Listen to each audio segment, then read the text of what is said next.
Assalamualaikum dan selamat pagi. Hari ini kita masih lagi dalam bab 4.2 siri keaktifan logam. Hari ini kita akan sambung dengan hasil pembelajaran yang kedua, iaitu menentukan kedudukan karbon dan hidrogen dalam siri keaktifan logam.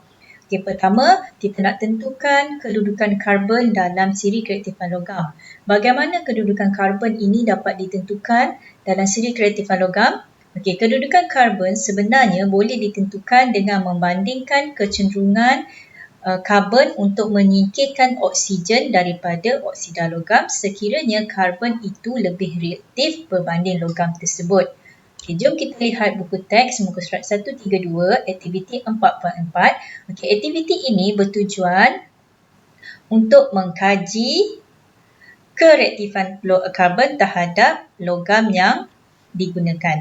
Okey, dalam rajak 4.5, kamu boleh lihat sunsur atur bahan dan radas yang digunakan dalam aktiviti 4.4. Dalam aktiviti ini, kita menggunakan mangkuk pija, okey, yang diletakkan di dalamnya ialah campuran karbon dan oksida logam. Kemudian kita panaskan. Kenapa kita guna mangkuk pija dalam aktiviti ini? Kenapa kita tidak gunakan tabung uji ataupun tabung didih?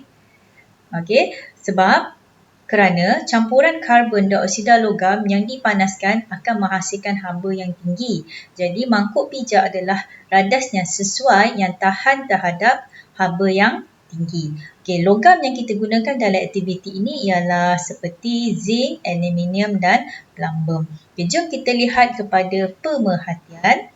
Apa yang dapat kita perhatikan daripada aktiviti ini? Okey, kita gunakan 3 jenis campuran. Campuran zinc, oksida dan karbon, campuran aluminium oksida dan karbon, campuran plumbum 2 oksida dan karbon. Okey, campuran zinc, oksida dan karbon ini apabila kita panaskan, kita akan lihat campuran itu membara dengan perlahan. Okay, manakala aluminium oksida dan karbon apabila dipanaskan, tiada perubahan yang berlaku. Okey, kita lihat pada campuran yang ketiga, plumbum 2 oksida dan karbon apabila dipanaskan, campuran ini hanya membara. Okey, jadi kita boleh simpulkan kereaktifan karbon terhadap logam yang kita gunakan. Okey. Bagi zinc oksida dan karbon, apabila dipanaskan, campuran ini membara dengan perlahan. Jadi kita boleh simpulkan karbon lebih reaktif daripada zinc, di mana karbon dapat menurunkan oksigen daripada campuran zinc oksida. Okey. Manakala aluminium oksida dan karbon, apabila dipanaskan tiada perubahan. Jadi ini bermakna karbon adalah kurang reaktif berbanding aluminium. Karbon tidak dapat menurunkan oksigen daripada aluminium oksida.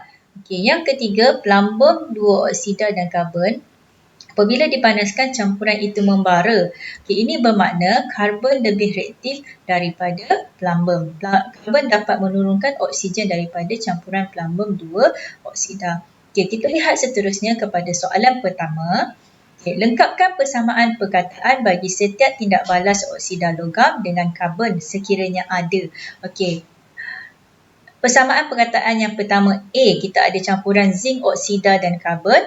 Okey, zinc oksida dan karbon dipanaskan akan menghasilkan zinc dan karbon dioksida.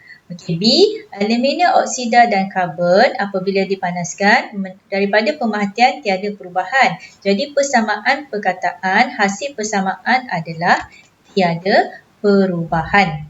Okey, manakala C, daripada pemerhatian kita tadi, plumbum 2 oksida dicampurkan dengan karbon, kemudian dipanaskan, dia akan menghasilkan plumbum dan karbon dioksida, di mana karbon dapat menurunkan oksigen daripada plumbum 2 oksida. Jadi hasil persamaan akhir kita akan dapat plumbum tambah karbon dioksida. Jadi ini adalah cara bagaimana menulis persamaan perkataan bagi tindak balas oksida logam dengan karbon. Murid-murid kena ingat, okey, oksida logam tambah karbon dipanaskan, dia akan menghasilkan logam tersebut dan karbon dioksida. Bagaimana terhasilnya karbon dioksida? Oksigen daripada campuran bertindak balas dengan karbon, so dia akan menghasilkan karbon dioksida. Okey. Soalan yang kedua, nyatakan logam yang kurang reaktif daripada karbon. Terangkan jawapan anda. Okey, nyatakan logam yang kurang reaktif daripada karbon. Okey, kita boleh lihat daripada pemerhatian yang mana tiada perubahan. Okey, aluminium oksida, betul. Aluminium oksida, okey, kita campur dengan karbon, kita panaskan, tiada perubahan yang berlaku. Okey, ini bermaksud karbon itu kurang reaktif berbanding logam aluminium oksida, campuran aluminium oksida. Tapi soalan di sini suruh kamu nyatakan logam yang kurang reaktif daripada karbon. Okey, jadi logam yang kurang reaktif daripada karbon adalah zinc dan plumbum. Okey, sebab apa? Zinc dan plumbum, okey, apabila dicampurkan dengan karbon, karbon dapat menurunkan oksigen daripada campuran oksida logam tersebut. Okey, jadi jawapan dia ini ya, zinc dan plumbum. Oksida bagi logam yang kurang reaktif daripada karbon akan diturunkan kepada logam melalui pemanasan dengan karbon. Melalui pemerhatian tadi kan, kita dapat lihat apabila campuran zinc oksida dan karbon dipanaskan, okey, dia akan menghasilkan zinc dan karbon dioksida. Itu bermaksud zinc adalah kurang reaktif berbanding karbon. Okey, tapi aluminium oksida tambah karbon kita panaskan tiada perubahan. Itu bermaksud aluminium adalah lebih reaktif berbanding karbon. Okey, sama seperti plumbum dua oksida tambah karbon, bila kita panaskan dia hasilkan plumbum dan karbon dioksida. Jadi plumbum ini kurang reaktif daripada karbon. Jadi jawapan nombor 2 ialah zinc dan plumbum. Terangkan jawapan anda. Okey, di sini saya dah bagi penerangan di mana oksida bagi logam yang kurang reaktif daripada karbon akan diturunkan kepada logam melalui pemanasan dengan karbon. Sekarang kita lihat soalan nombor 3. Berdasarkan keputusan daripada aktiviti yang kamu jalankan, okey, lengkapkan urutan yang berikut untuk menunjukkan susunan unsur mengikut kereaktifan yang semakin bertambah terhadap oksigen. Dia minta kamu lengkapkan urutan, okey, menunjukkan susunan unsur mengikut kereaktifan yang semakin bertambah terhadap oksigen. Maksudnya daripada bawah ni kurang reaktif kepada lebih reaktif, okey, terhadap oksigen. Okay. Pertama kita akan dapat paling reaktif ialah aluminium.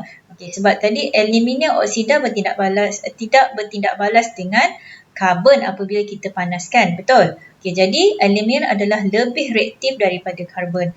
Yang kedua, baru ada karbon. Okay. Ketiga, zinc. Keempat, plumbum. Kenapa zinc dan plumbum di bawah?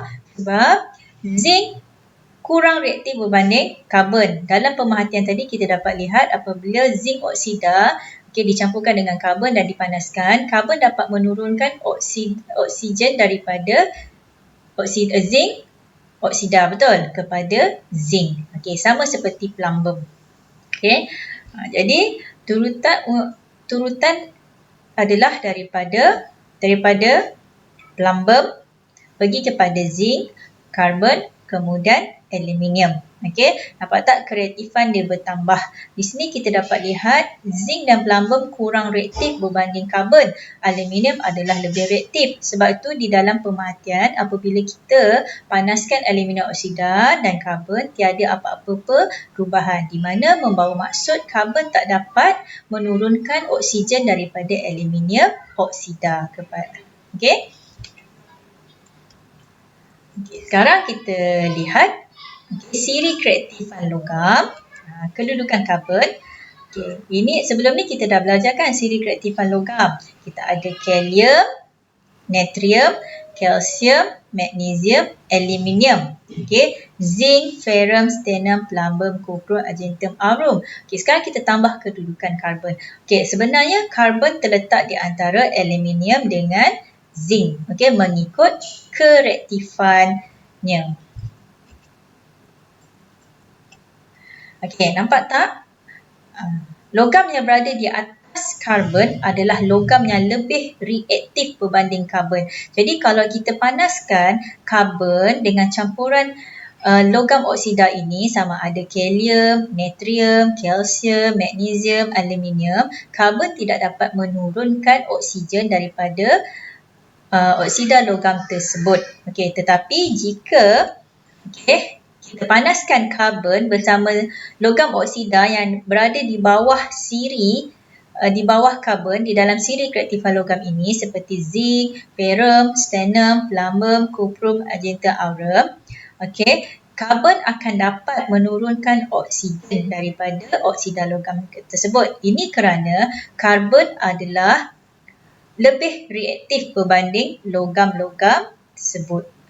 Logam yang berada di bawah karbon bermaksud logam ini kurang reaktif berbanding karbon. Jadi kedudukan karbon dalam siri keaktifan logam adalah terletak di antara aluminium dengan zinc. Sekarang kita lihat kepada aktiviti untuk menentukan kedudukan hidrogen dalam siri keaktifan logam. Bagaimana kita nak tentukan kedudukan hidrogen? Kedudukan hidrogen boleh ditentukan dengan tindak balas penurunan hidrogen dengan logam. Kamu boleh lihat buku teks pada rajak 4.6. Radas ini menunjukkan bagaimana kita nak menentukan kedudukan hidrogen dalam siri kereaktifan logam. Dalam rajah ini kita menggunakan radas seperti corong tisil, tiub U. Ini kita ada tiub pembakaran. Dalam kelalang ini kita ada asid sulfurik cair ditambah dengan larutan kuprum 2 sulfat. Di sini kita ada kalsium klorida kontang. Dan di sini kita ada tiub pembakaran. Di dalam tiub pembakaran kita ada oksida logam di atas piring porselin yang dipanaskan. Ini menunjukkan pembakaran gas hidrogen berlebihan. Jom kita lihat kepada pemerhatian. Pemerhatian hidrogen dan aluminium oksida. Apabila dipanaskan, aluminium oksida tidak berbara.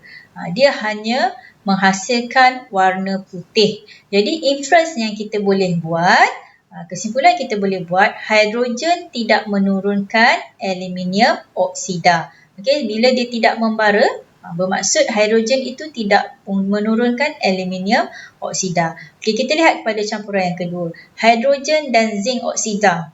Kita campurkan hidrogen dan zinc oksida. Zinc oksida juga tidak berbara. Tidak ada apa-apa perubahan. Zinc oksida hanya berubah menjadi kuning semasa panas dan kembali warna putih semasa sejuk. Ini kesimpulan dia, inference kita boleh katakan hidrogen tidak menurunkan zinc oksida. Yang ketiga, campuran ketiga, hidrogen dan ferrum 3 oksida. Ferrum 3 oksida terbakar dengan terang.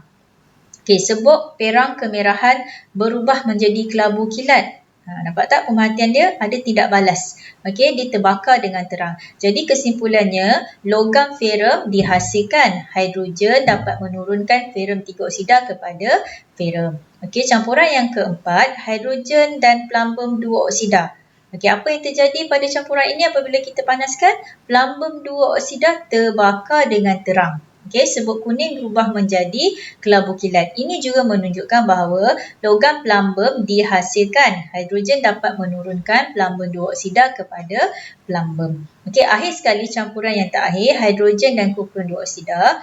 Kuprum 2 oksida terbakar dengan sangat terang. Ada tindak balas terhadap campuran ini ya.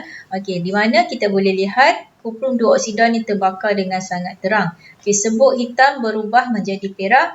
Kesimpulannya kita boleh simpulkan bahawa logam kuprum dihasilkan, hidrogen menurunkan kuprum 2 oksida kepada kuprum. Sekarang daripada keputusan eksperimen itu, kita boleh tentukan kedudukan hidrogen. Tadi kita dapat lihat, hidrogen dapat menurunkan logam ferrum, plumbum dan kuprum.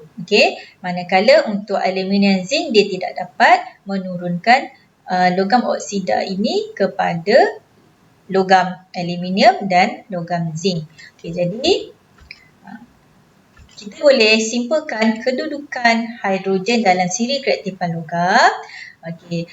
Hidrogen sebenarnya terletak di bawah zinc.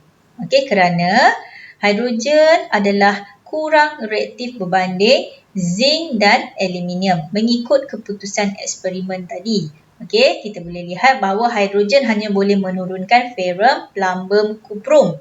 Tetapi dia tidak boleh menurunkan aluminium dan zinc. Jadi bermakna hidrogen kurang reaktif berbanding zinc dan aluminium. Okey, sekarang kita ada siri kereaktifan logam. Sebelum ni kita dah tambah kedudukan karbon dalam siri kereaktifan logam kan? Okey, kedudukan karbon terletak di antara aluminium dengan zinc. Sekarang kita tambah kedudukan hidrogen. Hidrogen kita tahu daripada pemerhatian tadi, keputusan eksperimen, kita dapati dia kurang reaktif daripada zinc. Jadi kedudukan hidrogen mestilah terletak di bawah zinc dalam siri kereaktifan logam. Okay, so siri kereaktifan logam akan jadi seperti ini ya. Okey, kita mula daripada kalium, natrium, kalsium, magnesium, aluminium. Kemudian ada karbon, zinc, hidrogen, ferrum, stannum, plumbum, kuprum, argentum dan aurum. Okey. So, kita dapat simpulkan bahawa hidrogen terletak di bawah zinc. Okey, itu sahaja. Sekian, terima kasih. Cikgu harap kamu semua dapat faham. Okay, kita jumpa lagi kelas pada esok hari. Assalamualaikum dan selamat belajar.